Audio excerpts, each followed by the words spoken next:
আসসালামু আলাইকুম রহমতুল্লাহ। আমরা এখন আছি কাবার চত্বরে। দেখতে পাচ্ছেন সামনেই কাবা, একদম হাজার আসওয়াদ বরাবর। দেখতে পাচ্ছেন হাজার আসওয়াদ বরাবর। অনেকেই জানে না এখানে আসলে যে আমাদের কাবা শরীফের ইমাম সাহেবরা কোথায় নামাজ পড়ায়, কোন জায়গায় নামাজ পড়ায়। একটু ওদিকে দেখেন আপনি। এটা হচ্ছে ইমাম সাহেবদের নামাজ পড়ার স্থান। দেখতে পাচ্ছেন আপনারা, একটু জুম করে তুললেন। হ্যাঁ, এটাই হচ্ছে ওনারা কাবার হারামাইন শরীফের ইমাম সাহেবগণ এখানে নামাজ পড়ায়।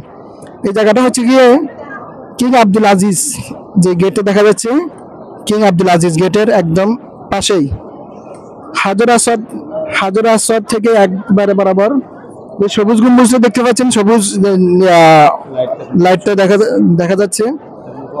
এখান থেকে একটু ডাইনে আসলে দেখবেন এই জায়গাটা, এটাই হচ্ছে হারামাইন শরীফের যেখানে নামাজ পড়াই কাবার, এই নামাজের স্থান হচ্ছে এটা। আসসালামু আলাইকুম।